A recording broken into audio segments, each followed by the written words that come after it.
Hello students, welcome to career planet. Electric field intensity, electrostatics का topic हमारा चल रहा था। इलेक्ट्रिक फील्ड इंटेंसिटी ये हमने पढ़ा था, ठीक है। तो लास्ट क्लास में इलेक्ट्रिक फील्ड इंटेंसिटी के बारे में पढ़ा, उसके फॉर्मूले और उसके कुछ न्यूमेरिकल्स हमने किए थे। तो जैसा कि मैंने आपको कहा था, न्यूमेरिकल भी बाकी हैं और न्यूमेरिकल करेंगे हम नेक्स्ट लेक्चर में।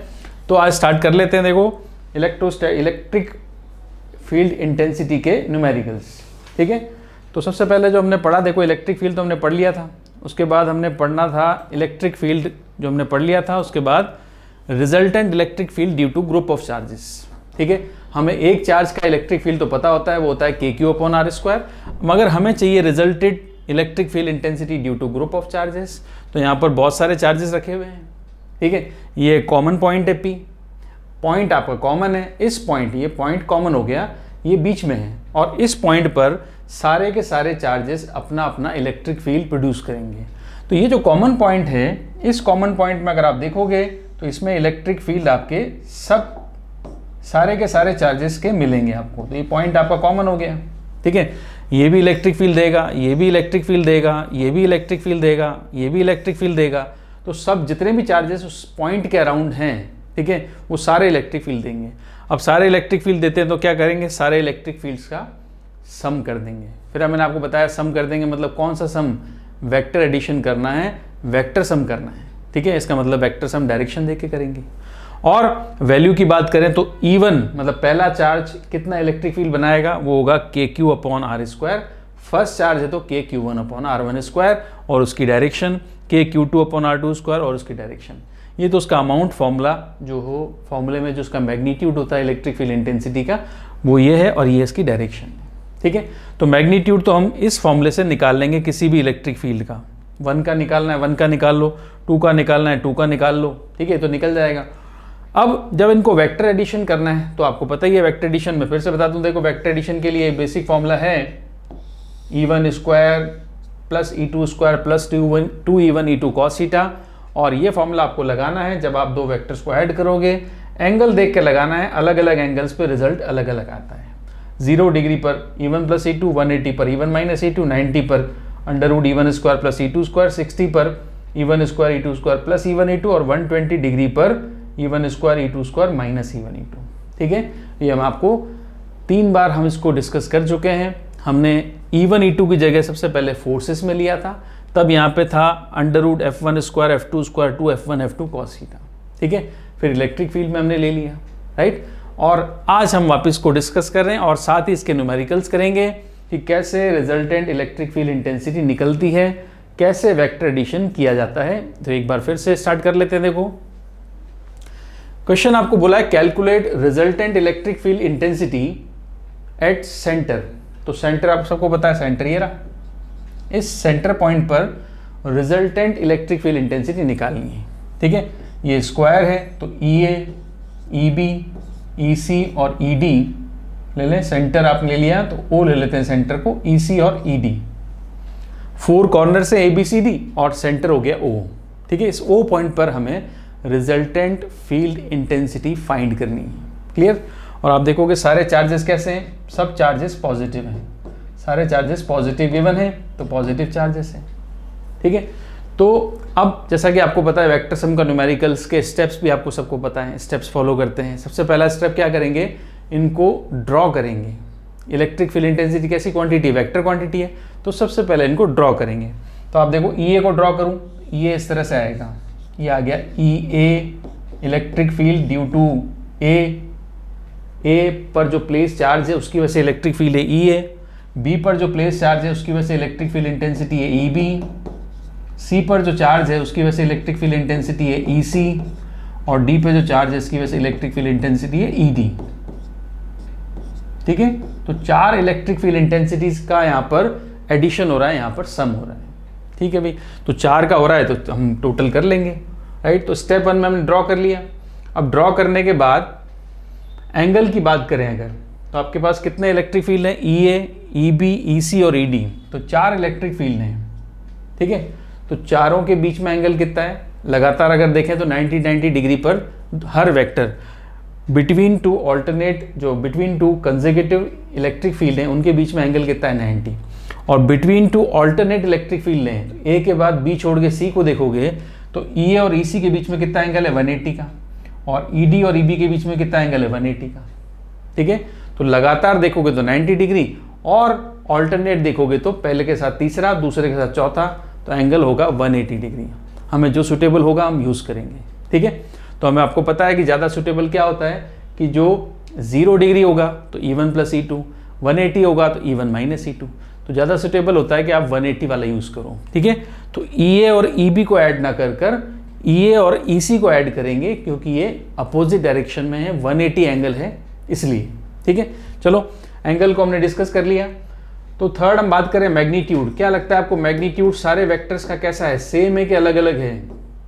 EA, EB, पहला वेक्टर है आपका EA, दूसरा है EB, तीसरा है EC, सारे वेक्टर्स हैं EA, EB equals to EC equals to ED, और वैल्यू है इसकी KQ अपॉन डिस्टेंस क्या मान लें, साइड तो ये दे रखी है, ये डिस्टेंस मैं R मान लेता हूँ, तो कॉर्नर से सेंटर की डिस्टेंस क्या R है। ठीक है, तो मैं R पुट कर देता हूँ, KQ upon R square, right.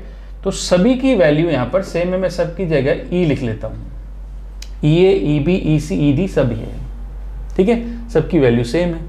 अब मुझे निकालना था O पॉइंट पर रिजल्टेंट, यहाँ नेट इलेक्ट्रिक फील्ड निकालना है, रिजल्टेंट इलेक्ट्रिक फील्ड निकालना है O पॉइंट पर, जो सेंटर पॉइंट है। O पॉइंट पर इलेक्ट्रिक फील्ड जो होगा ये 4 वेक्टर्स का सम होगा, EA plus EB plus EC plus ED। पहले तो आप लगातार ऐसे ऑर्डर में लिख दोगे ABCD। ठीक है, तो हमें देखना पड़ेगा क्या हम EA को A को B के साथ ऐड करें, तो A को B के साथ ऐड करेंगे तो एंगल कितना बनना चाहिए 90, तो A को B के साथ ऐड करोगे 90 डिग्री पर ऐड करना पड़ेगा, जो थोड़ा मुश्किल है। इससे इजी क्या है 180 पे ऐड करना। चलो देख लेते हैं हम क्या करेंगे, EA प्लस EC कर देंगे, ऑल्टरनेट ले रहे हैं, A और C इनको साथ में लिख दो, B और D इनको साथ में लिख दो, पेयर बनाना है तो A और C का पेयर बनाओ और B और D का पेयर बनाओ। 4 वेक्टर्स हम जोड़ने हैं, तो 4 में से आपको पता है हमेशा एक बार में हम 2 ही जोड़ सकते हैं, 2 वेक्टर्स ऐड कर सकते हैं, यहाँ पे भी 2 हैं। ठीक है, और 2 भी चॉइस करने हैं आपको, पेयर बनाना था तो A का C के साथ पेयर बनाया। अब A और C के बीच में बिकॉज एंगल जो है वो है 180 डिग्री, तो B और D के बीच में भी एंगल कितना है 180 डिग्री। क्लियर है? तो A इस तरह से लग रहा है, C उस तरह से आ रहा है। वहाँ पर A और C कितना एंगल है 180, B और D इन कितना एंगल है 180। ठीक है, तो 180 है, तो हमें क्या करना पड़ेगा 180 पर, आपको पता है अगर 2 वेक्टर्स 180 पर होते हैं तो वो सब्ट्रैक्ट हो जाते हैं, EA माइनस EC हो गया इधर, और इधर देखोगे तो EB माइनस ED हो गया। माइनस क्यों आया समझ में आ गया, क्योंकि दोनों वेक्टर्स 180 डिग्री पर हैं। ठीक है, अब मैं A और C की बात करूं तो A की वैल्यू है KQ अपॉन R स्क्वायर, तो C की वैल्यू भी क्या है KQ upon R square, plus EB की वैल्यू कितनी है KQ अपॉन R स्क्वायर, और ED की वैल्यू कितनी है KQ अपॉन R स्क्वायर। तो वैल्यू तो सब बराबर है, तो रिजल्टेंट इलेक्ट्रिक फील्ड क्या आ जाएगा 0 आ जाएगा। ठीक है, ये इससे कैंसिल हुआ, ये इससे कैंसिल हुआ, नेट क्या आ गया 0। तो इस O पॉइंट पर, O पॉइंट सेंटर पर इलेक्ट्रिक फील्ड क्या आया 0 आया। So resultant electric field at the center of square is 0। ठीक है, इस पॉइंट पर इलेक्ट्रिक फील्ड 0 है। राइट, क्लियर है यहाँ तक? तो ये क्वेश्चन था जिसमें 4 वेक्टर्स आपने ऐड किए और ड्यू टू अमाउंट इक्वल हो गया, इक्वल अमाउंट यहाँ पर ये कैंसिल आउट हो गए, इसलिए कुछ रिजल्ट आपके पास नहीं बचा। चलो अगला क्वेश्चन करते हैं, सेम है, कैलकुलेट है आपका result electric field intensity at the centre. ये आपका पहला क्वेश्चन था, पहला डायग्राम था, calculate resulted field intensity at the centre. First diagram ये रहा, और सेकंड डायग्राम इसके नेक्स्ट पेज पर खोल लेते हैं। अब ये सेकंड डायग्राम है। ठीक है, इसमें भी आपको सेंटर पर निकालना है, तो वही मैं 3 ले लेता हूँ, A, फिर ये B और ये C, सेंटर पॉइंट ले लिया O। ठीक है, अब ये जो C है, A है, C है और B है। ठीक है, डिस्टेंस सपोज कर लेता हूँ R। ठीक है, तो R डिस्टेंस सपोज कर ली। अब मुझे इलेक्ट्रिक फील्ड की डायरेक्शन शो करनी है। सबसे पहले मुझे पता है डायरेक्शन बनानी पड़ती है, तो मैं A की डायरेक्शन बनाऊँ तो A कैसा चार्ज है प्लस का है, तो प्लस का चार्ज होगा तो डायरेक्शन क्या होगी, अवे फ्रॉम द चार्ज, ये डायरेक्शन होगी। आपको ये तो पता ही है, ध्यान है आपको कि पॉजिटिव चार्ज होता है तो अवे डायरेक्शन में इलेक्ट्रिक फील्ड होता है, और नेगेटिव चार्ज होगा तो टुवर्ड्स इलेक्ट्रिक फील्ड होगा, टुवर्ड्स चार्ज। ठीक है, तो ये हो गया प्लस का, ये भी कैसा है प्लस का, तो इसका इलेक्ट्रिक फील्ड भी कैसा आएगा, ऐसे ही आएगा। ये आ गया EB। फिर ये C है, ये भी प्लस का है, तो इसका इलेक्ट्रिक फील्ड कैसा आएगा, ये नीचे की तरफ ऐसे आ जाएगा, EC। ठीक है, तो सबसे पहला स्टेप ड्रॉ कर लो। दूसरा स्टेप एंगल की बात कर लेते हैं। अब बताओ एंगल कितना होगा, A और B के बीच में एंगल, या A और C के बीच में एंगल, या C और B के बीच में एंगल, ये एंगल दिख रहे हैं आपको। तो बिटवीन टू वेक्टर्स एंगल होगा 120 degree, between two vectors angle 120 degree. Clear, तो एंगल की बात भी होगी। अब मैग्नीट्यूड की बात कर लें, EA, EB, ठीक है, और EC, क्या तीनों की वैल्यू देखोगे तो तीनों की वैल्यू सेम आएगी, KQ/R², ये वैल्यू आएगी। ठीक है, फिर से मैं या तो मैं इनको KQ/R² रख दूंगा, या फिर मैं इनकी जगह E रख दूंगा। ABC तीनों की जगह मैं क्या रख सकता हूँ, E, क्योंकि तीनों का मैग्नीट्यूड कैसा इक्वल है। राइट, अब आ जाते हैं नेक्स्ट। अब हमें निकालना क्या है, रिजल्टेंट और नेट इलेक्ट्रिक फील्ड। कहाँ पर, सेंटर पर। ठीक है, जो किस किस का वेक्टर सम होगा भाई, जितने वेक्टर्स हैं, जितने चार्जेस हैं, अपने अपने इलेक्ट्रिक फील्ड्स का वेक्टर सम होगा। तो कितने चार्जेस हैं, 3, तीनों का सम करना है। कौन सा सम करना है भाई, वेक्टर एडिशन करना है, वेक्टर सम करना है, और वेक्टर सम एंगल देख के होता है।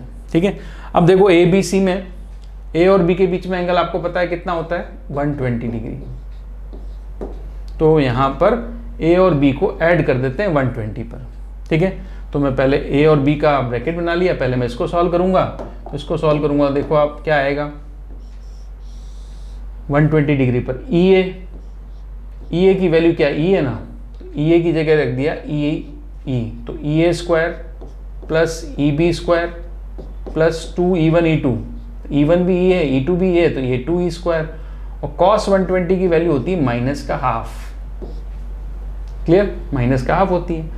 अब हाफ से हाफ कट गया, ये माइनस का E² है, तो कुल मिला के जो रिजल्ट बचेगा हमारे पास वो बचेगा E।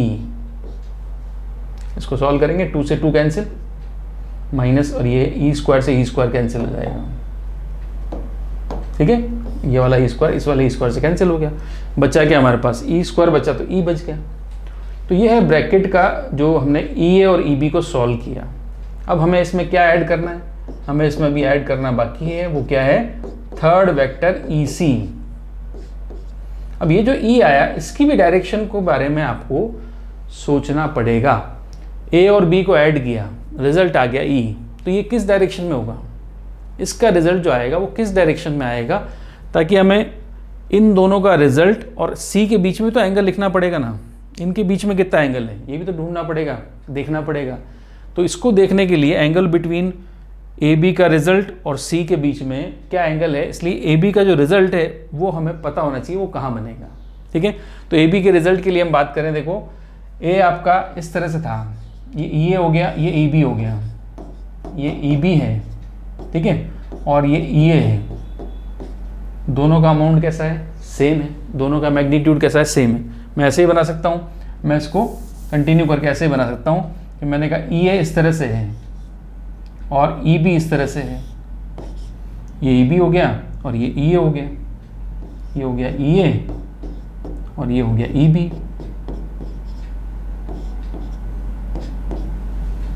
अब EA और EB का जो रिजल्ट आएगा, क्योंकि दोनों का अमाउंट सेम है, इसलिए जो इनका रिजल्ट आने वाला है वो इनके बिल्कुल बीच में आएगा। ये आ गया इन दोनों का रिजल्ट E। ठीक है, अब मुझे बताओ अगर ये E ऊपर की तरफ है तो EC कहाँ है, EC को देखो ध्यान से, C चार्ज ये रहा, C पॉइंट पर रखा चार्ज, ये अपना इलेक्ट्रिक फील्ड देगा डाउनवर्ड डायरेक्शन में, तो EC देखोगे तो ये ऐसे आएगा, ये आ गया EC।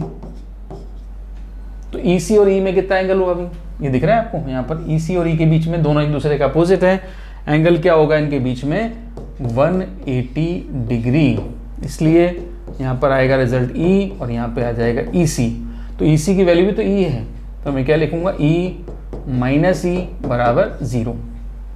ठीक है, तो ये तो सर 0 हो जाता है, तो पता ही है सर, पहले भी हमने किया था, 0 हो जाता है, स्क्वायर के चारों कॉर्नर्स पर अगर सेम चार्ज होंगे, ट्राइंगल के तीनों कॉर्नर्स पर सेम चार्जेस होंगे, तो रिजल्टेंट तो सेंटर पे तो ज़ीरो ही आता है, ठीक है, क्योंकि सिमेट्री है, सेंटर के चारों ओर सिमिलर चार्ज होंगे तो नेट सेंटर पे इलेक्ट्रिक फील्ड क्या आएगा, ज़ीरो आएगा, ठीक है। ये तो हमें देखा भी है, हमने फोर्स भी पढ़ा था सर। नया कुछ कराएं सर, नया कुछ करते हैं। नया क्या करें, इसमें कुछ ऐसा क्वेश्चन करते हैं जिसमें इलेक्ट्रिक फील्ड की वैल्यू निकले। इसमें तो निकली नहीं, इलेक्ट्रिक फील्ड की वैल्यू ज़ीरो आ जाती है बार बार। चलो फिर ऐसा क्वेश्चन भी कर लेते हैं। देखो एक अच्छा इंपॉर्टेंट क्वेश्चन करते हैं। अगला ये रहा, 3 चार्जेस हैं, रेस्पेक्टिव वैल्यूज देखो, √2 माइक्रोकूलम, फिर 2√2 माइक्रोकूलम और है -√2 microcoulomb, arranged along the straight line. ये सिमिलर वो नहीं है कि भी ट्राइंगल या स्क्वायर, सिमेट्रिकल फिगर नहीं है, इस तरह का फिगर बना दिया, ठीक है। अब calculate the total electric field intensity due to all 3 charges at the point P। P point पर नेट इलेक्ट्रिक फील्ड निकालना है आपको, P पॉइंट पर, ठीक है। नेट इलेक्ट्रिक फील्ड निकालेंगे P पॉइंट पर। P पॉइंट आपको दिख रहा है कहाँ है, 1 मीटर ऊपर है।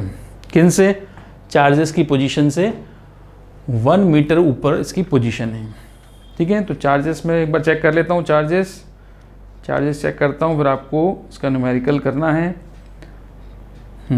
चार्जेस √2, ये माइनस का है, ये क्या दे दिया, माइनस का √2 है, माइनस का √2, और ये भी माइनस का है। मैं इनको दोबारा लिख देता हूँ। देखो यहाँ पर इस पॉइंट पर चार्ज क्या है, माइनस का √2 माइक्रोकूलम, और इस पॉइंट पे भी चार्ज क्या है, माइनस का √2 माइक्रोकूलम, और इस पॉइंट पे चार्ज क्या है, 2√2 माइक्रोकूलम, ठीक है, 2√2 माइक्रोकूलम, राइट। अब देखो तो ये इसमें क्वेश्चन में कहाँ गलती है, क्वेश्चन में दिया है आपको, यहाँ पर ले लेते हैं रेस्पेक्टिव वैल्यूज ऑफ, ये माइनस यहाँ पर है, माइनस वहाँ पर है, बीच में 2√2 माइक्रोकूलम है, ठीक है। कहाँ पे इलेक्ट्रिक फील्ड निकालना है, इस पॉइंट पर, इस P पॉइंट पर, राइट। तो मैं यहाँ पर इस P पॉइंट पे निकालना है, तो मैं ABC भी लिख सकता हूँ। चलो ABC लिख लेता हूँ, ये A, ये आपका C ले लेता हूँ, ये B। AB तो हो गए सिमिलर चार्जेस, -√2 और C हो गया सेंटर पे जो प्लस का है, ठीक है, सेंटर पे प्लस का है, और ये दोनों माइनस के हैं, क्लियर है। अब मैं आपको कहूँगा वापस से थोड़ी देर पॉज करके इस क्वेश्चन को सॉल्व करें, पॉज करके ट्राई करें। ट्राई करना है आपको, स्टेप्स लगाओ, ड्रॉ करो, एंगल सोचो, मैग्नीट्यूड निकालो, वेक्टर एडिशन का फॉर्मूला लगाओ, तब आपका रिजल्ट आएगा, ठीक है। तो 2 मिनट पॉज करके सब लोग करें और फिर आप देखें इसका सोल्यूशन। ड्रॉ करते हैं सबसे पहले ड्रॉ करना है, ए का इलेक्ट्रिक फील्ड बताओ। ए चार्ज कैसा है, माइनस का है। ये माइनस का चार्ज इस P पॉइंट पे इलेक्ट्रिक फील्ड बनाएगा तो क्या डायरेक्शन होगी, डायरेक्शन क्या होगी, क्योंकि नेगेटिव चार्ज है। नेगेटिव चार्ज क्या करता है, नेगेटिव चार्ज का इलेक्ट्रिक फील्ड होगा टूवर्ड्स चार्ज, ऐसा इलेक्ट्रिक फील्ड आएगा। इस पॉइंट पे जो इलेक्ट्रिक फील्ड आएगा वो ऐसा आएगा, ये आ गया EA। ऐसे B भी कैसा है, नेगेटिव है, तो ये भी तो नेगेटिव है, ये भी अपनी तरफ इलेक्ट्रिक फील्ड बनाएगा, तो ये आ गया EB।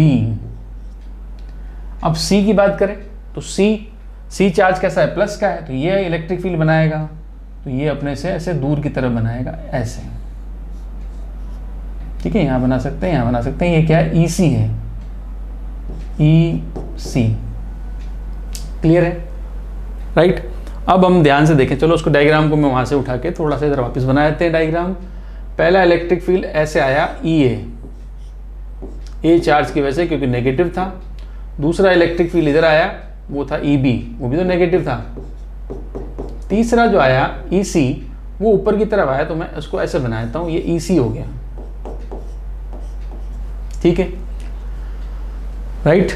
अब ध्यान से देखें तो क्या एंगल है बिटवीन वेक्टर्स क्या होगा, ठीक है। एंगल बिटवीन वेक्टर्स निकालना पड़ेगा। अब ये साइड कितनी है, 1, ये कितनी है, 1, तो ये एंगल, ये 1 ये हो गया, हाइपोटेनस, अच्छा ये 1 है। डायग्राम में देखें, बेस 1 है, परपेंडिकुलर 1 है, तो हाइपोटेनस क्या होगा, √2 होगा। हाइपोटेनस क्या होगा, √1² + 1², perpendicular square plus base square क्या होगा, 1 + 1 का स्क्वायर करके भी ऐड करोगे तो क्या होगा, √2 आएगा। अब ये √2 है, ये 1 है, √2 है, ठीक है। तो क्या हम एंगल निकाल सकते हैं? ये वाला एंगल निकाल लेते हैं। ये एंगल निकाल लो, ये तो 90 ही दिख रहा है आपको। ये एंगल निकाल लो, ये वाला एंगल निकाल लेते हैं, ये एंगल निकाल लेते हैं। ठीक है, तो ध्यान से देखें, ये एंगल निकाल रहे हैं हम। ये दे दिया 1 मीटर, ठीक है, और यहाँ पर ये भी दे दिया साइड आपको 1 मीटर, और ये वाला एंगल हम निकालना चाहते हैं थीटा, ताकि ए और बी के बीच का जो एंगल है ना वो हमारा क्लियर हो जाए, राइट। तो देखो थीटा क्या आएगा, थीटा होगा, अगर हम एंगल देखें यहाँ पर, तो थीटा की वैल्यू परपेंडिकुलर अपॉन बेस ले लेते हैं। तो tan थीटा ले लो आप, tan थीटा परपेंडिकुलर ये आएगा, बेस ये आएगा, परपेंडिकुलर 1 बेस 1, तो ये 1 आ गया। थीटा आपको दिख रहा है कि थीटा कितना होगा 45, ठीक है। तो थीटा की वैल्यू जो निकल के आई वो आई 45 डिग्री। अब थीटा 45 है तो ये भी तो थीटा है, तो ए और बी के बीच में एंगल कितना है 2 थीटा है। ए और बी के बीच में एंगल कितना है 2 थीटा, तो अगर 2 थीटा है तो 90 डिग्री एंगल हो गया ना फिर, राइट। अब मुझे क्या करना है, वेक्टर एडिशन करना है, तो मुझे निकालना था पी पॉइंट पे इलेक्ट्रिक फील्ड, पी पॉइंट पे। तो मैं पी पॉइंट पे इलेक्ट्रिक फील्ड निकालूं, तो मुझे पी पॉइंट पे इलेक्ट्रिक फील्ड निकालने के लिए कितने वेक्टर्स ऐड करने पड़ेंगे, 3। ए हो गया, बी हो गया और सी हो गया, ठीक है। अब बताओ सबसे पहले किसको इनिशिएट करें, किन को जोड़ना स्टार्ट करें, ए और बी को कि ए और सी को कि बी और सी को, ठीक है। तो सिमेट्रिकली जो दिख रहा है कि ए और बी को हम पहले ऐड कर लेते हैं, क्योंकि दोनों नेगेटिव हैं, दोनों टुवर्ड्स चार्ज हैं, ठीक है, दोनों पॉइंट पी से दूर की तरफ हैं, तो इसका रिजल्ट निकाल लेते हैं, और दोनों की वैल्यू भी सेम है, ठीक है। तो मैं ए और बी के बीच में एंगल देखूं कितना है, ए और बी के बीच में एंगल, तो ए और बी के बीच में एंगल है 90 का। अब 90 का एंगल है तो क्या होगा, अंडर रूट में E A square plus E B square, ठीक है। इसमें जाके मुझे लास्ट में फिर जाके ई सी और ऐड करना है। तो ई A square E B square, इसकी वैल्यू भी निकालें, इसकी डायरेक्शन भी निकालें, राइट। तो डायरेक्शन तो आपको दिख रही है ए और बी, ए और बी को ऐड करोगे 90 पर। अच्छा मैग्नीट्यूड निकाल लें, पहले मैग्नीट्यूड निकालें, पता लगे क्या है ई ए और ई बी की वैल्यू कितनी होगी। ये डिस्टेंस कितनी है, ये वाली, ये तो 1 है, ये 1 है, ये कितनी होगी √2, ये √2 है ना। तो ए की वैल्यू और बी की वैल्यू निकालते हैं, ई ए और ई बी इन दोनों में चार्ज सेम है तो इनकी वैल्यू भी सेम आएगी, और वैल्यू आएगी के क्यू अपॉन कितना, कितनी डिस्टेंस है √2, तो √2 का स्क्वायर क्या हो जाएगा 2, और क्यू कितना है, ऐसा क्यू आपको दिख रहा है, ये रहा क्यू, क्यू की वैल्यू कितनी है माइनस का √2 माइक्रोकूलम। तो ए और बी दोनों का चार्ज क्यू है, ठीक है, दोनों का चार्ज क्यू है, दोनों की डिस्टेंस क्या है √2 है, √2 का स्क्वायर क्या हो जाएगा 2, तो ये पुट कर लिया के क्यू अपॉन आर स्क्वायर की जगह क्या आएगा 2, ठीक है। और 2 कहाँ से आया, देखो √2 का स्क्वायर है ना, डिस्टेंस कितनी है √2 है, तो √2 का स्क्वायर। अब दोनों की वैल्यू सेम है, अब दोनों की जब वैल्यू सेम होती है 90 डिग्री पर ऐड कर रहे हो, तो इसके 90 डिग्री पर दोनों की वैल्यू में सेम रखूंगा जब, तो यहाँ पर क्या आ जाएगा रिजल्ट, यहाँ पर सेम वैल्यू पर रिजल्ट आता है √2 और दोनों में से किसी एक की वैल्यू, दोनों में से किसी एक की वैल्यू कितनी है के क्यू अपॉन 2, ठीक है। ये आया वेक्टर हमारे पास, ये रिजल्ट हमें सॉल्व करना है इसको, के क्यू बाय 2। तो के क्यू बाय 2 सॉल्व करेंगे तो एक √2 से √2 कैंसिल हो जाएगा, तो क्या वैल्यू आ गई इसकी के क्यू बाय √2, और इसमें क्या ऐड करना है ई सी ऐड करना है, ठीक है। आप चाहो तो ई और बी को अलग से ऐड करके भी यहाँ पर हम यूज़ कर सकते हैं। तो हमने तो यहीं पे ऐड कर दिया, 90 डिग्री का एंगल है, 90 डिग्री पे रिलेशन है, दोनों की वैल्यू सेम है, तो √2 और एक वैल्यू, दोनों में से किसी की वैल्यू क्या है के क्यू बाय 2, ठीक है। तो ये जो वेक्टर है, आप मुझे बताओ ये जो रिजल्ट आएगा, ये जो रिजल्ट मिलेगा मुझे, इसकी डायरेक्शन क्या होगी, ए और बी का जो रिजल्ट आएगा इसकी डायरेक्शन क्या होगी। तो ई ए इधर है, ई बी इधर है, तो ए बी का जो रिजल्ट आएगा वो इनके बीच में आएगा, बिल्कुल बीच में, क्योंकि दोनों की वैल्यू सेम भी है इसलिए। तो ये आ गया हमारे पास ये जो रिजल्ट आया। अब ई सी में और इसमें कितना एंगल हुआ, इसमें और ई सी में एंगल कितना हुआ 180 डिग्री का, ये ध्यान रखना, ठीक है। तो 180 डिग्री का एंगल हो गया, ठीक है भाई, तो 180 डिग्री का एंगल हो गया। तो अब निकालते हैं ई पी की वैल्यू, पी पॉइंट पे इलेक्ट्रिक फील्ड। तो पी पॉइंट पे इलेक्ट्रिक फील्ड चाहिए था, इसको सॉल्व करेंगे तो क्या आएगा, इसको सॉल्व कर लेंगे तो लिख देते हैं पहले k3/√2 आ जाएगा, k3/√2, ठीक है। और डायरेक्शन भी लिख दिया, डायरेक्शन ऐसे लिख दिया, और इसमें ऐड करना है EC, और दोनों के बीच में कितना एंगल है 180 है। अच्छा 180 है तो हम क्या करें, सीधी वैल्यू लिख सकते हैं। 180 पर क्या करते हैं, वेक्टर्स को माइनस कर देते हैं। तो पहला वेक्टर तो है मेरे पास, पहले वेक्टर की वैल्यू है k3/√2 से 2 काट दो तो √2, और दूसरा मुझे माइनस करना है EC को। माइनस क्यों करना है, क्योंकि 180 डिग्री है, इन दोनों का रिजल्ट नीचे की तरफ आ रहा है, EC और इन दोनों में अपोजिट है, EC ऊपर की तरफ लग रहा है, इन दोनों का रिजल्ट जो है वो नीचे की तरफ आ रहा है, इन दोनों का रिजल्ट ये रहा। क्लियर है यहाँ तक, कोई दिक्कत? अब मुझे क्या करनी है, लास्ट में EC की वैल्यू पुट करनी है, इस Q की वैल्यू पुट करनी है, EC की वैल्यू पुट करनी है। तो मैं Q की वैल्यू पुट करूँ सबसे पहले।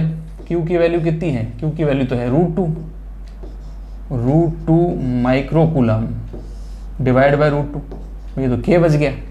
अच्छा EC की वैल्यू पुट करूँ, EC की वैल्यू कितनी है, K कितना चार्ज है 2√2, तो ये रख दिया 2√2 माइक्रोकूलम अपॉन डिस्टेंस कितनी है, यहाँ से लेकर यहाँ तक डिस्टेंस कितनी, 1 ही तो है, तो 1 रख दिया, 1 का स्क्वायर भी क्या होगा 1 होगा, ठीक है।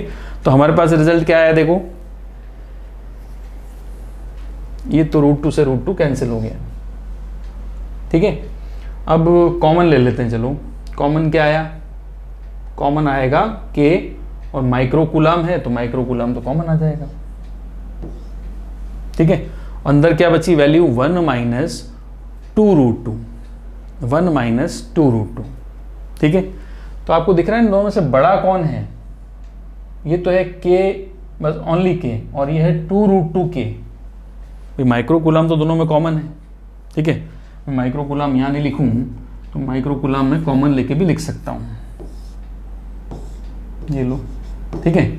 तो मुझे बताओ ये बड़ा है कि ये बड़ा है, ये आपको क्या करना है 180 डिग्री पर सब्ट्रैक्ट करना है, ठीक है। दो वेक्टर हैं, एक वेक्टर था आपका EC और एक वेक्टर है आपका इन दोनों का रिजल्ट। इन दोनों में से बड़ा कौन है, इन दोनों में से बड़ा कौन है, EC बड़ा है, क्यों, क्योंकि EC की वैल्यू में 2√2 आएगा, और इन दोनों के रिजल्ट में तो कुछ आ ही नहीं रहा, 1 ही आ रहा है, तो 2√2 1 से बड़ा है। तो हम क्या करेंगे, देखो सब्ट्रैक्ट तो करना ही है, सब्ट्रैक्ट करना है इसका मतलब आप बड़ी वैल्यू को पहले लिखेंगे, छोटी वैल्यू को बाद में। क्लियर है यहाँ तक? जब भी माइनस करना हो तो 10 - 7 करोगे कि 7 - 10 करोगे, ऑब्वियसली 10 - 7 करेंगे और आंसर आएगा +3, ठीक है। 7 - 10 कर देंगे तो आंसर क्या आएगा -3। तो आपके आंसर में डायरेक्शन का भी रोल है, ठीक है। तो इसलिए जो बड़ी क्वांटिटी है उसके अकॉर्डिंग हम लिख लेंगे। तो हमें चाहिए था P पॉइंट पे इलेक्ट्रिक फील्ड, हमें रिजल्ट और EC के बीच में 180 डिग्री का एंगल मिला, तो मैं लिखूंगा EC minus this k3/√2, k3/√2, ठीक है। EC की वैल्यू पुट कर लेता हूं मैं, K कितना चार्ज है 2√2 और डिस्टेंस कितनी है 1, तो 1 का square 1 minus K small Q put कर लेते हैं, A और B का जो चार्ज है वो कितना है √2 डिवाइड बाय √2 माइक्रोकूलम, मैंने कॉमन लिख दिया, ठीक है। साथ भी लिख सकते हो, कॉमन भी लिख सकते हो। अब क्या कट गया, √2 से √2, अब क्या वैल्यू बची, ये आ गया ना आंसर। क्या है आंसर बोलो, K कॉमन ले लिया, अंदर बचेगा 2√2 - 1 और माइक्रोकूलम मतलब 10⁻⁻6 न्यूटन पर कूलम इलेक्ट्रिक फील्ड की वैल्यू है, ये इलेक्ट्रिक फील्ड की वैल्यू है, ठीक है। तो अगर इसको हम सॉल्व करना चाहें तो K की वैल्यू तो सबको पता है 9 × 10⁻9 होती है, ये 2√2 सॉल्व कर सकते हैं भी।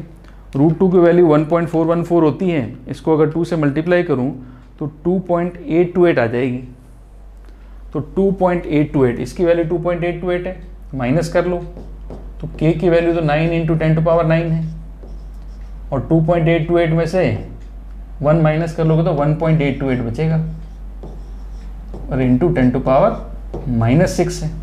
अब 9 और 6 तो कट जाएगा, +3 बचेगा, और 1.828 को क्या करें, 1.2828 को 9 से मल्टीप्लाई कर देते हैं, K 9 जो है कूलम्स कांस्टेंट से आया, तो ये 16.45 हो गया, इंटू 10⁻+3 बचेगा। तो लास्ट आंसर लिख देता हूँ मैं, देखो लास्ट में आंसर लिखना है, ये इससे मल्टीप्लाई किया 16.45 आया, इंटू 9 और 6 कट गया, इंटू 10⁻³ आ गया न्यूटन पर कूलम, ये रिजल्ट है। ठीक है, इस तरह से न्यूमेरिकल आपको इलेक्ट्रिक फील्ड इंटेंसिटी के करने हैं, रिजल्ट निकलता है, वैल्यू स्टेप बाय स्टेप करोगे इजी लगेगा। फोर्स में लगाओ चाहे इसमें लगाओ, सबसे पहले वेक्टर से ड्रॉ कर लो। भाई वेक्टर से हम कर रहे हैं, वेक्टर एडिशन कर रहे हैं, तो सबसे पहले उनको ड्रॉ करना पड़ेगा। ड्रॉ करके क्या निकालना पड़ेगा, उनके बीच का एंगल का आइडिया लग जाएगा आपको। जैसे इसमें लगा ए और बी के बीच में एंगल का आइडिया लगना था, यहाँ पर ये एंगल है ए और बी के बीच में, अभी दिया हुआ नहीं था तो ये निकाला, तो ये 45, ये 45, दोनों के बीच में 90 का एंगल आ गया। ठीक है, तो इन दोनों का जो रिजल्ट आया वो नीचे की तरफ आया, तो EC में और इसमें एंगल 180 का हो गया। तो एक बार 90 पे सॉल्व किया, फिर 180 पे सब्ट्रैक्ट कर लिया, आंसर आ गया और ये वैल्यू आ गई।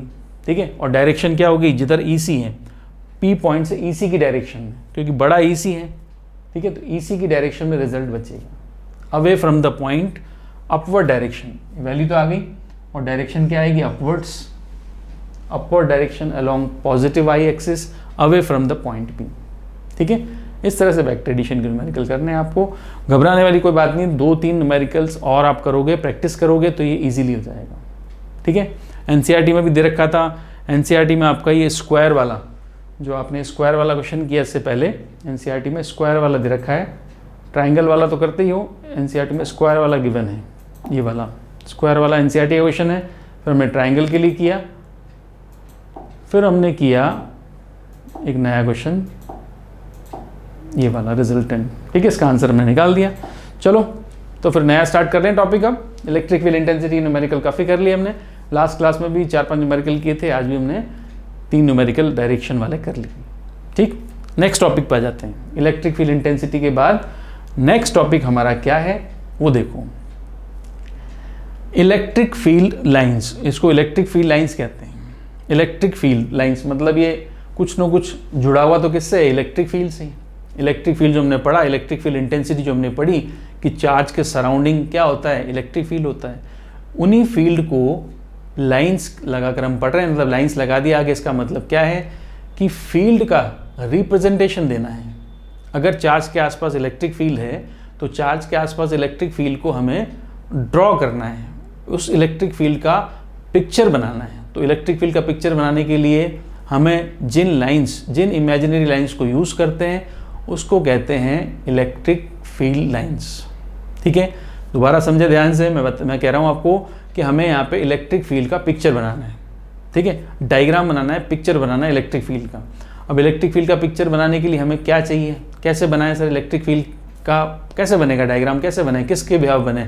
फील्ड तो फील्ड होता है, ठीक है, फील्ड तो स्पेस है, हवा में एक एरिया है, एक रेंज वाला एरिया है। ठीक है, तो फील्ड को बनाने के लिए हमें यूज़ करनी पड़ेगी फील्ड लाइंस। ठीक है, माइकल फैराडे ने इलेक्ट्रिक फील्ड लाइंस का आइडिया डिस्कवर किया था कि ऐसी लाइंस को ड्रॉ करके आप फील्ड को एक पर्टिकुलर बता सकते हो कि फील्ड यहाँ पर फील्ड एक्ट हो रहा है, और जहाँ नहीं एक्ट होगा वहाँ लाइंस बनाने की ज़रूरत नहीं है। ठीक है, तो लाइंस जो इमेजिनरी लाइंस है इनको ड्रॉ जहाँ कर दिया वहाँ फील्ड है, और जहाँ ड्रॉ नहीं किया वहाँ फील्ड नहीं है। ठीक है, तो पिक्चर बनाने के लिए, डायग्राम बनाने के लिए इन लाइंस का यूज़ किया। तो सबसे पहली लाइन पढ़ो, the field line, electric field is an imaginary line. सबसे पहली लाइन क्या है कि लाइंस क्या है, इमेजिनरी है, रियल में कुछ नहीं है।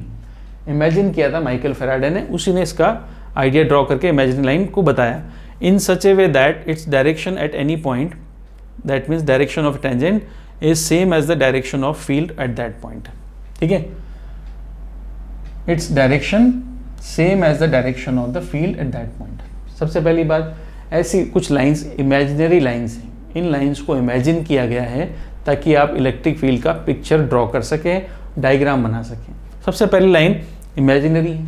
दूसरा, जो लाइंस की डायरेक्शन होगी वही तो इलेक्ट्रिक फील्ड की डायरेक्शन होगी, right. For example first case देखो, इसका फर्स्ट पॉइंट के मैं बात कर रहा हूँ, जैसे इलेक्ट्रिक फील्ड मैंने ऐसे बना दिया तो इसका मतलब इलेक्ट्रिक फील्ड कहाँ है, ऊपर की तरफ है ना। ठीक है, फर्स्ट केस में इलेक्ट्रिक फील्ड कहाँ है, अपवर्ड से, क्योंकि लाइंस को मैंने ऊपर की तरफ बनाया। तो क्या दिक्कत है, कोई बड़ी बात नहीं है। मैंने लाइंस को ऐसे बना दिया सेकंड केस में, तो डायरेक्शन क्या है, राइट साइड है, राइट साइड में इलेक्ट्रिक फील्ड है। ऐसे बनाऊंगा तो लेफ्ट साइड है, नीचे बनाऊंगा तो डाउनवर्ड्स है। ये फील्ड लाइंस आई किस लिए है, इलेक्ट्रिक फील्ड को रिप्रेजेंट करने के लिए। तो जो फील्ड की डायरेक्शन होगी वहीं पे लाइंस की डायरेक्शन बनानी पड़ेगी, उल्टा कह सकते हैं, जो लाइंस की डायरेक्शन है वही फील्ड की डायरेक्शन है। क्लियर? अब आ जाओ next. Electric field lines can also be use for comparing the magnitude of electric field intensity. ठीक है, इनका यूज और क्यों करते हैं? For comparing the magnitude of, अब मैग्नीट्यूड के लिए भी लाइंस का यूज होता है, मतलब मैग्नीट्यूड को भी रिप्रेजेंट करेंगी। ठीक है, the intensity of field is proportional to number of field lines crossing unit area at right angle. अब जितनी लाइंस, ठीक है, number of lines, intensity of field मतलब ई की जो बात कर रहे थे, इंटेंसिटी क्या होती है? ई होती है ना, E proportional to number of lines. तो डायरेक्शन के साथ साथ ये मैग्नीट्यूड को भी बताएंगे। मैग्नीट्यूड की बात कर रहे हैं, ये क्या लिखा मैंने? ई का मैग्नीट्यूड, तो डायरेक्शन तो यहाँ आई गई थी, ई की डायरेक्शन होगी कैप, तो डायरेक्शन तो ये एरो खुद बता रहा है। और ई का मैग्नीट्यूड नंबर ऑफ लाइंस बताएंगे। ज़्यादा लाइंस बनाओगे ज़्यादा फील्ड आएगा, स्ट्रॉन्ग फील्ड होगा। कम लाइंस बनाओगे तो कम बनेगा। ठीक है, क्लियर है? फॉर एग्जाम्पल देखो, मैं आपको बता दूं, ये डायग्राम मैंने ड्रॉ किया है ऐसे, ठीक, ऐसे ये ड्रॉ कर दिया, राइट। अब मैंने ऐसे ड्रॉ कर दिया ऐसे, इस तरह से। इसका क्लियर है मतलब कि मैं अगर बात करूं यहाँ पर कि 2 पॉइंट है मेरे पास, 2 पॉइंट कौन से देख लो, एक पॉइंट तो मैंने यहाँ ले लिया फर्स्ट, और एक पॉइंट मैंने यहाँ ले लिया। तो फर्स्ट पॉइंट पे इलेक्ट्रिक फील्ड ज़्यादा है कि सेकंड पॉइंट पे, आप देखकर बता सकते हो। जिस पॉइंट पर ज़्यादा लाइंस होंगी और जिस पॉइंट पर लाइंस कम होंगी तो कम फील्ड होगा, लाइन ज़्यादा है तो ज़्यादा फील्ड होगा। ईजी है, ठीक है। तो लाइंस को ड्रॉ करना, डेंस लाइंस बनाई, बहुत सारी लाइंस बनाई, इसका मतलब बहुत ज़्यादा फील्ड है। कम लाइंस बनाई है, इसका मतलब कम फील्ड है। ठीक है, तो लाइंस अगर मैं ऐसे बनाता हूँ, लाइन सारी ऊपर की तरफ बना दी, इसका मतलब इलेक्ट्रिक फील्ड ऊपर की तरफ है। अब मैं एक ही लाइन बनाऊंगा तो इलेक्ट्रिक फील्ड वीक है। बहुत सारी लाइंस बना दी मैंने तो इलेक्ट्रिक फील्ड स्ट्रॉन्ग है। क्लियर है यहाँ तक? तो लाइंस का यूज़ हम करेंगे इलेक्ट्रिक फील्ड इंटेंसिटी के पिक्चर के लिए। अब सबसे इंपॉर्टेंट बात क्या है इसमें, इलेक्ट्रिक फील्ड लाइंस की प्रॉपर्टीज़ को बहुत बार पूछा गया है, बहुत इंपॉर्टेंट पॉइंट है। ठीक है, अलग अलग एग्जाम्स में पूछा गया है, जेई में, नीट में और एनसीईआरटी 12th में तो है ही सही।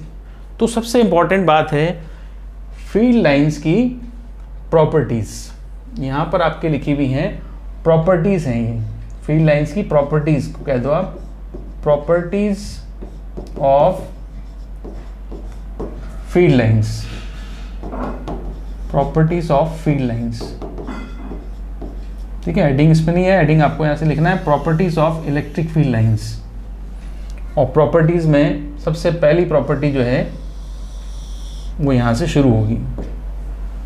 ठीक है, फर्स्ट प्रॉपर्टी क्या है, imaginary and smooth curves. Lines की प्रॉपर्टी बता रहा हूँ मैं। लाइंस कैसी है, इमेजिनरी है, इमेजिन की गई हैं, इनका रियल में एग्जिस्टेंस कुछ भी नहीं है, एक्चुअली कुछ नहीं है, सब इमेजिन है। और ये कैसी हैं, स्मूथ कर्व्स हैं, जो ड्रॉ करते जाएंगे हम, कर्व बनाते जाएंगे, स्मूथली आपको ड्रॉ करना है। ठीक है, नेक्स्ट देखो, electric field lines can never cross each other. मैंने अभी तक ड्रॉ की ये सारी लाइंस, कोई भी आपने देखा कि लाइंस जो हैं वो एक दूसरे को इंटरसेक्ट कर रही हैं। ठीक है, तो कोई भी लाइन आपस में एक दूसरे को कभी भी क्रॉस नहीं करती है, इंटरसेक्ट नहीं करती है। ठीक है, सपोज करें, देखो मैं इसका एग्जांपल बताऊं आपको। सपोज करें अपन की भी लाइंस, देखो इधर मैं समझाऊं इस बात को, आपको आंसर भी देना है इसका।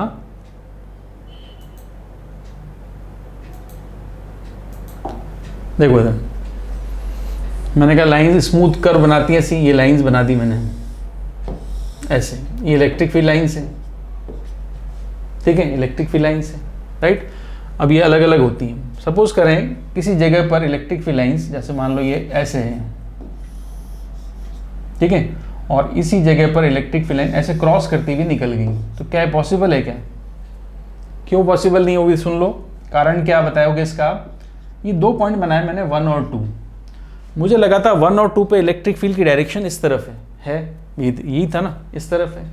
अब जैसे ही हमने ये लाइन क्रॉस की, हमें एक लाइन कंफ्यूज कर देगी, इस पॉइंट पर इलेक्ट्रिक फील्ड की डायरेक्शन ये है क्या? ठीक है, तो मुझे बताओ 2 पॉइंट पे डायरेक्शन ये है कि ये है, या 1 पॉइंट पे डायरेक्शन ये है कि ये है। ठीक है, तो यहाँ पर ये कंफ्यूजन क्रिएट होता है अगर लाइंस क्रॉस कर जाती हैं तो। क्यों? क्योंकि एक पॉइंट पे इलेक्ट्रिक फील्ड इंटेंसिटी की एक ही डायरेक्शन पॉसिबल है, दो दो पॉसिबल नहीं है कि इधर भी इलेक्ट्रिक फील्ड इधर भी इलेक्ट्रिक फील्ड, नहीं, एक पॉइंट पे एक ही डायरेक्शन है। और अगर लाइन इंटरसेक्ट कर जाती हैं तो इसका मतलब यहाँ पर एट ए पॉइंट टू डायरेक्शंस को डिनोट किया जा रहा है, जो कि इम्पॉसिबल है। क्लियर? तो दो इलेक्ट्रिक फील्ड एक पॉइंट पर नहीं होते हैं, that's why lines never intersect और क्रॉस ईच अदर। ठीक है, अब आ जाओ नेक्स्ट, सेकेंड पॉइंट क्लियर हो गया, can never cross each other. अब आ जाते हैं थर्ड में बोला है can never form closed loop, can never form closed loop,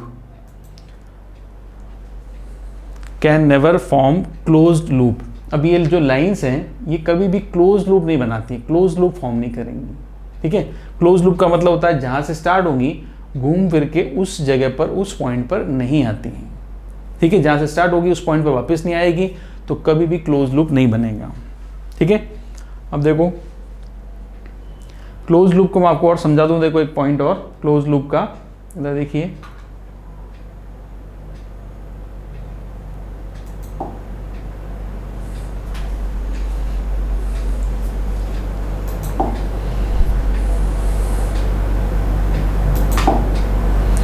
close loop के लिए यहाँ कह सकते हैं हम, देखो कि एक इंपॉर्टेंट प्रॉपर्टी वो क्या है, देखो इलेक्ट्रिक फील्ड लाइंस जो होती हैं, इलेक्ट्रिक फील्ड लाइंस, जो लाइंस हमें ड्रॉ करनी है उनके बारे में बता रहा हूं। इलेक्ट्रिक फील्ड लाइंस ऑलवेज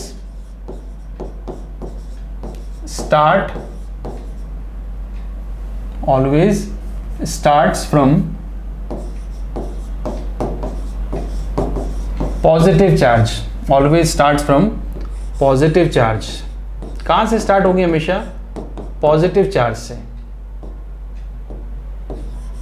कि हमेशा इनको शुरू करोगे ना, कहां से शुरू करोगे? पॉजिटिव चार्ज से। End at negative charge. खत्म कहां पे करोगे? नेगेटिव चार्ज पे खत्म करोगे। ठीक है ना, हमेशा स्टार्ट कहां से करेंगे? पॉजिटिव से। खत्म कहाँ करोगे? नेगेटिव पर। ये एक इंपॉर्टेंट प्रॉपर्टी है इलेक्ट्रिक फील्ड लाइंस की। ठीक है, सपोज करें, देखो चार्ज पॉजिटिव लिया मैंने, तो ये पॉजिटिव चार्ज है, राइट। अब पॉजिटिव चार्ज है तो इलेक्ट्रिक फील्ड लाइंस जो होंगी वो इससे स्टार्ट होंगी, यहाँ से ऐसे ऐसे स्टार्ट करते हुए बताओगे, क्योंकि चार्ज कैसा है? पॉजिटिव है, इससे स्टार्ट होंगी। फर्स्ट डायग्राम क्लियर है। दूसरा देखो, सपोज करें नेगेटिव चार्ज है, अलग है नेगेटिव, तो नेगेटिव अगर है तो नेगेटिव चार्ज पर एंड होती है लाइन, यहाँ पर आके खत्म हो जाएगी, यहाँ आके खत्म हो जाती है, ऐसे ये खत्म हो गई। ठीक है, तो प्लस और माइनस की बात करें तो इंपॉर्टेंट पॉइंट है लाइंस का कि electric field lines always start from positive charge end at negative charge. ठीक है, तो प्लस से तो स्टार्ट होती हैं और माइनस पे क्या होती हैं? खत्म होती हैं। क्लियर है, ये एक पॉइंट है। अगर मैं प्लस माइनस दोनों को बनाता हूँ, चलो ये प्लस है और ये माइनस है, मैंने पास पास रख दी दोनों।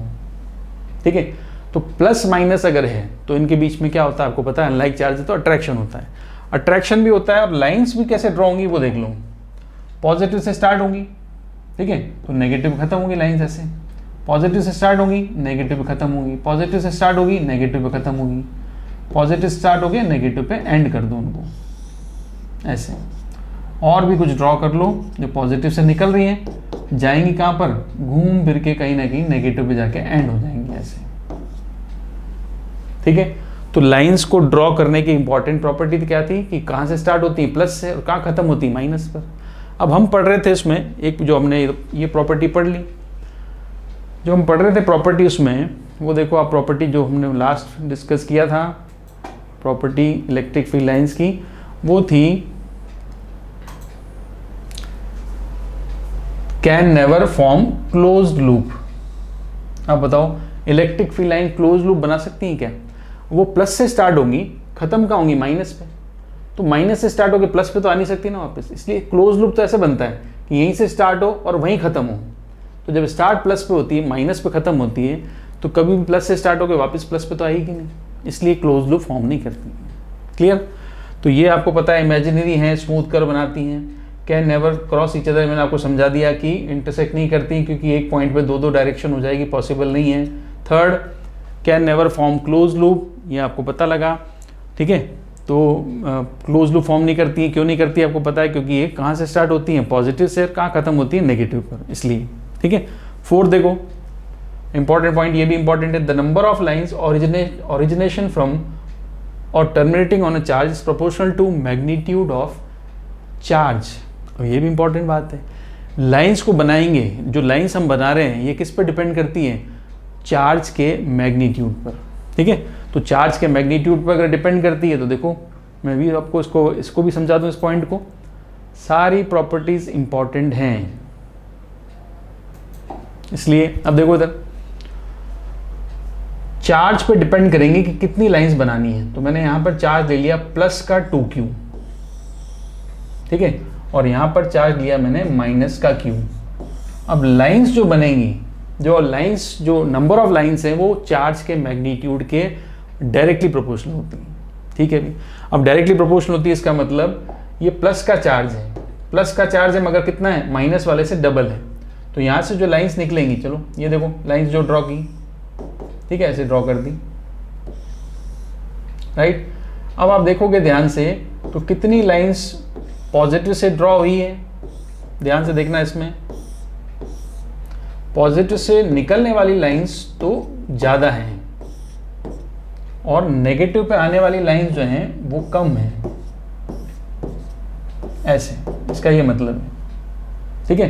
पॉजिटिव से जो लाइंस है ज़्यादा निकल रही है, माइनस पे लाइंस कितनी निकल रही हैं, कम। एग्जैक्टली बात करोगे तो 1 2 3 4 5 6 7 8 लाइंस ले ली।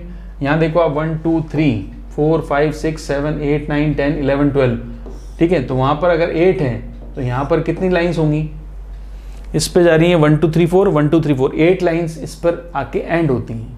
ठीक है। तो उसका चार्ज कितना है, q है। ये कितना चार्ज है, प्लस 2q, तो उस पर एंड होती है, तो इससे स्टार्ट कितनी होगी, इससे स्टार्ट होनी चाहिए 16। देख लो 1 2 3 4 5 6 7 8 9 12 13 14 15 और ये 16। एग्जैक्टली चार्ज का अमाउंट डबल है, तो लाइंस गिनोगे ना, तो वहाँ पर है 8 और यहाँ पर है 16। ये बात थी कि लाइंस का नंबर चार्ज के मैग्नीट्यूड पर डिपेंड करता है। ठीक है। समझ में आ गया। प्रॉपर्टीज सारी इंपॉर्टेंट है, इसलिए मैं आपको बता रहा हूँ बार बार। चलो फोर्थ प्रॉपर्टी होगी। फिफ्थ देखो, इलेक्ट्रिक फील्ड लाइंस एंड और start normally at the surface of conductor. अब ये पॉइंट ये समझ लेते हैं, इजी है तो, कि इलेक्ट्रिक फील्ड जो होता है, इलेक्ट्रिक फील्ड लाइन जो होती है एंड और स्टार्ट नॉर्मली। हमारे पास ये सरफेस है कंडक्टर की, सपोज ये सरफेस की ये सरफेस है और ये कंडक्टर है और ये कंडक्टर की सरफेस है। ठीक है। तो कंडक्टर की सरफेस इस तरह से है, तो लाइंस जो ड्रॉ करेंगे ना, इलेक्ट्रिक फील्ड लाइंस, वो हमेशा ऐसे परपेंडिकुलर ड्रॉ होंगी, ऐसे। ये भी इंपॉर्टेंट प्रॉपर्टी ध्यान रखना, चाहे सरफेस स्क्वायर हो चाहे राउंड सरफेस हो, है ना। राउंड सरफेस भी हो तो भी इलेक्ट्रिक फील्ड लाइंस को कैसे ड्रॉ करेंगे हम, राउंड सरफेस होगी तो भी इलेक्ट्रिक फील्ड लाइंस को हम ड्रॉ करेंगे इस तरह से। देखो ये राउंड सरफेस है, इलेक्ट्रिक फील्ड लाइंस को हम ड्रॉ कर लेंगे इससे, ऐसे। राउंड सरफेस होगी तो भी, स्फेरिकल सरफेस होगी तो भी इलेक्ट्रिक फील्ड लाइन क्या होगी, परपेंडिकुलर होगी, ऐसे, इस तरह से, ऐसे। एंगल पे नहीं जाएगी, हमेशा कितना एंगल पे रहेगा, 90। ये देखो ध्यान से, सरफेस से कितना एंगल होगा, 90 डिग्री। समझ में आ रहा है। तो ऐसे नहीं कि यूं ड्रॉ कर दो, ये गलत है, ये 90 थोड़ी है, तो ये बिल्कुल गलत है। ठीक है ना। तो ये गलत है तो उसको उठा देते हैं, गलत वाला नहीं बना रहे हम, बिल्कुल 90 डिग्री वाली सरफेस आपको पता होनी चाहिए। ठीक है, ऐसे नहीं बनेगी, ये हटा दी हमने, राइट। चलो, तो ये समझ में आ गई, कंडक्टर के हमेशा कैसे होंगे, परपेंडिकुलर। अब देखो point number 6, if there is no electric field there will be no electric field lines. ये तो बात हमने पहले कर ली थी। फील्ड लाइंस किसको रिप्रेजेंट कर रही है, इलेक्ट्रिक फील्ड को। जहाँ इलेक्ट्रिक फील्ड नहीं होगा वहाँ पर लाइंस नहीं है, मतलब लाइंस हमने ड्रॉ की, इसका मतलब यहाँ इलेक्ट्रिक फील्ड है। जहाँ इलेक्ट्रिक फील्ड नहीं है वहाँ लाइंस ड्रॉ करनी नहीं है। ठीक है। नेक्स्ट देखो point number 7, electric field lines normal to unit area is proportional to magnitude of intensity crowd, है ना। पहले ये यहाँ तक पढ़ लेते हैं। 6 point, electric field lines normal to unit area is proportional to magnitude of intensity. मतलब जैसे सपोज करें ये एरिया है और ये एरिया जो है ये है 1, यूनिट एरिया बोला है ना, वो यूनिट एरिया मतलब 1 मीटर स्क्वायर का एरिया है, ठीक है। इस एरिया से जितनी लाइंस परपेंडिकुलरली ऐसे एरिया में से जितनी लाइंस ऐसे परपेंडिकुलर पास हो रही है एरिया में से, एरिया के बाहर वाली नहीं लेनी है, तो एरिया से परपेंडिकुलर कितनी लाइंस पास हो रही हैं 3, तो ई की वैल्यू 3 आ गई। ये भी एक पॉइंट है। किसी भी एरिया यूनिट एरिया होना चाहिए 1 मीटर स्क्वायर, उसके 90 डिग्री पर जितनी लाइंस उसमें से निकल रही हैं उन लाइंस के नंबर को इंटेंसिटी मतलब ई से रिप्रेजेंट करते हैं, ठीक है। चलो आ जाओ नेक्स्ट। फिर उसके बाद लिखा crowded line represent strong field while distant line represent weak field. ये हम पढ़ चुके हैं, ज़्यादा लाइंस बनाओगे तो स्ट्रॉन्ग फील्ड है और कम लाइंस बनाओगे तो वीक फील्ड होता है, ये आपको पता है, ठीक है। फिर एक प्रॉपर्टी और पढ़नी है, 7 हो गई। अब देखो आगे नेक्स्ट प्रॉपर्टी इसकी आती है 8th प्रॉपर्टी क्या है, देखो tangent to the field line at a point in an electric field gives the direction of electric field. Electric field line के किसी भी पॉइंट पर जो आप टेंजेंट ड्रॉ करोगे वो उस पॉइंट पर इलेक्ट्रिक फील्ड की डायरेक्शन को डिनोट करता है। एग्जांपल देखो, जैसे ये इलेक्ट्रिक फील्ड लाइंस ड्रॉ कर दी ऐसे इलेक्ट्रिक फील्ड लाइंस है ये, ठीक है। अब किसी पॉइंट पर आपको इलेक्ट्रिक फील्ड की डायरेक्शन निकाली, ये पॉइंट ऐसे, ये वाला पॉइंट है, ये वाला पॉइंट है ना, ये वाला पॉइंट लिया। तो अगर इस पॉइंट पे इलेक्ट्रिक फील्ड की डायरेक्शन निकालनी तो टेंजेंट ड्रॉ कर लो, तो इस पॉइंट पर पी पॉइंट पे इलेक्ट्रिक फील्ड की डायरेक्शन ये वाली होगी, ठीक है। सपोज करें आपका पॉइंट चेंज कर लेते हैं, पॉइंट सपोज कर रहे हैं ये हो गया क्यू पॉइंट, तो क्यू पॉइंट पे टेंजेंट ड्रॉ कर दो, तो ये डायरेक्शन किसकी होगी, क्यू पॉइंट पे इलेक्ट्रिक फील्ड की, ठीक है। फिर थर्ड ले लो आर पॉइंट पे चाहिए आपको, तो आर पॉइंट पे टेंजेंट ड्रॉ कर दिया, ये डायरेक्शन आ गई आर पॉइंट की। तो इलेक्ट्रिक फील्ड लाइन के किसी भी पॉइंट पर खींचा गया जो टेंजेंट है वो टेंजेंट उस पॉइंट पे इलेक्ट्रिक फील्ड की डायरेक्शन को डिनोट करता है, ठीक है। ये प्रॉपर्टीज हमने पढ़ी, तो 8 प्रॉपर्टीज तो ये हो गई, और एक मैंने आपको लिखी थी प्रॉपर्टी। 8 प्रॉपर्टीज के बाद एक प्रॉपर्टी लास्ट वाली जो हमने लिखी थी वो थी ये वाली, electric field lines always start from positive and negative. तो टोटल 9 प्रॉपर्टीज हैं, 9 प्रॉपर्टीज पढ़नी इलेक्ट्रिक फील्ड लाइंस की, जो सारी की सारी बहुत इंपॉर्टेंट है, यूज भी होती है, और अच्छे कॉन्सेप्चुअल क्वेश्चन लाइंस जो कॉन्सेप्चुअल क्वेश्चन होते हैं ना वो इन्हीं लाइंस की प्रॉपर्टी पर आपको मिल जाएंगे, ठीक है। तो आई होप आपको ये लेक्चर अच्छा लगा होगा। अगर आपको लेक्चर अच्छा लगे या कोई डाउट हो, पहले तो मैं डाउट की बात करूँ, अगर कोई भी डाउट हो तो आप कमेंट बॉक्स में लिखें ताकि मैं उसको आपको दूर करूँ। उसके अलावा अगर आप इस चैनल फर्स्ट टाइम विजिट कर रहे हैं तो सब्सक्राइब और फ्रेंड्स के साथ लाइक एंड शेयर ज़रूर करें। मिलते हैं नेक्स्ट लेक्चर में। इलेक्ट्रिक फील्ड लाइंस हमने पढ़ लिया, नेक्स्ट टॉपिक में इलेक्ट्रिक फ्लक्स के साथ गॉस थ्योरम के साथ अगले टॉपिक में, इंपॉर्टेंट टॉपिक है, तो नेक्स्ट वीडियो में कंटिन्यू करते हैं। Till then good bye.